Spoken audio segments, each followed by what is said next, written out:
Well, good morning. Happy Tuesday morning to you, everyone. Welcome back to Morning Musings.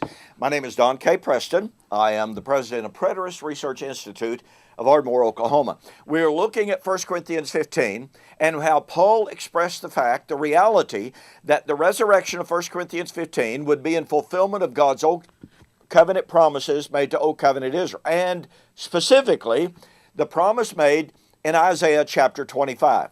In the last video, and please be sure to watch the last video, and the correlation between Isaiah 25, Matthew 8, and 1 Corinthians 15. Now look, Jesus, in Matthew chapter 8, verse 11, said, "Many will come from the east and the west, and shall sit down with Abraham, Isaac, and Jacob in the kingdom, and the sons of the kingdom shall be cast out." Now let's make no mistake, the sons of the kingdom were Old Covenant Israel. That is, how could we get anything else out of the chronological setting of Matthew chapter 8? But here's what I want you to see, all right? What Jesus was talking about in Matthew chapter 8, verse 11, is the Messianic kingdom resurrection banquet. It's the wedding banquet. And let me state this again. This is universally acknowledged in virtually all of the ancient Jewish commentaries on Isaiah chapter 25. All right? Isaiah 25 verse 6 is looked upon and viewed as the Messianic wedding banquet. It's the restoration of Israel. This is a common theme. So Isaiah 25 verse 6 is the Messianic resurrection wedding banquet. Matthew chapter 8 is the time of the fulfillment of that Messianic resurrection wedding banquet, because it's the time when Abraham, Isaac, and Jacob would sit down in the kingdom. Well, Isaiah 25 verse 6 is the time of that banquet at the time of the kingdom, when Yahweh would rule gloriously from Zion, Isaiah 24, 20 and following. The correlations here are absolutely perfect, ladies and gentlemen. Now, you absolutely have to catch this. In my last video, again, be sure to watch it, I pointed out how Joel McDermott, Kenneth Gentry, Gary DeMar, and a host of other dominionists agree and admit and teach that Matthew chapter 8 verse 11 was fulfilled in AD 70 when Abraham, Isaac, and Jacob sat down in the kingdom, and Old Covenant Israel, I'm using the word Israel in its broad sense, was cast out. That means the resurrection of Isaiah 25 is fulfilled. But if the resurrection of Isaiah 25 is fulfilled, that means the resurrection of 1 Corinthians 15 is fulfilled. And what that means, unequivocally, undeniably, and irrefutably. Now follow me here, folks.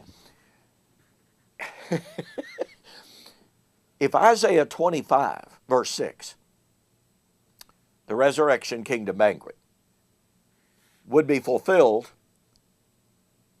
Matthew 8, verse 11, when the sons of the kingdom are cast out, and if that was fulfilled in AD 70, then let me reiterate, that means the resurrection of 1 Corinthians 15 is fulfilled.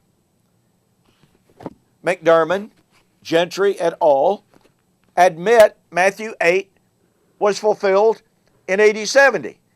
That means the resurrection of 1 Corinthians 15 was fulfilled at that time. I know this sounds repetitious, but I've got to drive this point home. And do you know what that proves beyond a shadow of a doubt? It proves beyond a shadow of a doubt, number one, the intermediate state of the dead has been overcome, ended. Death and Hades have been overcome. Revelation chapter 20, 10 and following. It means that Abraham, Isaac, and Jacob were resurrected.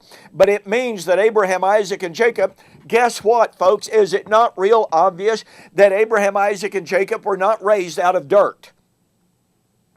Their biologically decomposed bodies were not reconstructed, recomposed, raised, and revived.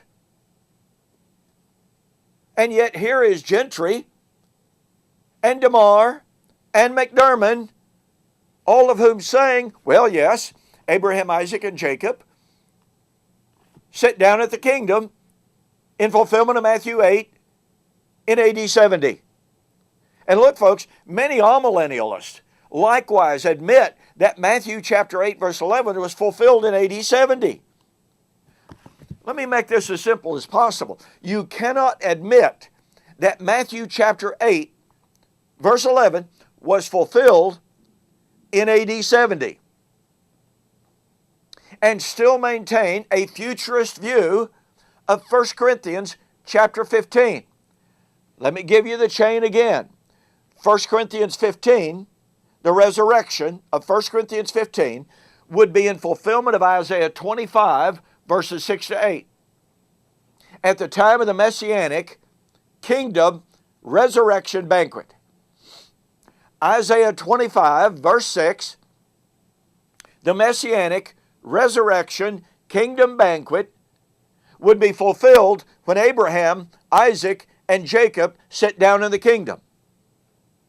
Abraham, Isaac, and Jacob would sit down in the kingdom when the sons of the kingdom were cast out in AD 70. Therefore, Isaiah 25 would be fulfilled in AD 70. Therefore, the resurrection of 1 Corinthians 15 would be and was fulfilled in AD 70. I'm sorry, folks.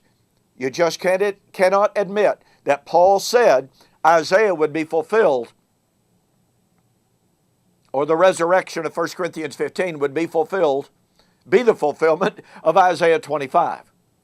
Because the fulfillment of Isaiah 25 would be when Abraham, Isaac, and Jacob sit down in the kingdom, and Abraham, Isaac, and Jacob sit down in the kingdom when the old covenant sons of the kingdom were cast out. That was in AD 70. And yes, we've got a whole lot more on the resurrection banquet of AD 70. Get my book, The Resurrection of Daniel, chapter 12 and verse 2, Future or Fulfilled. Go to my website, donkpreston.com, bibleprophecy.com. Order the book. Make mention that you saw the offer on YouTube or Facebook. I'll refund your shipping, okay? Got to make mention that you saw the offer on YouTube or Facebook. And boy, do we have more on this messianic resurrection wedding banquet on the flip side. We'll see you there.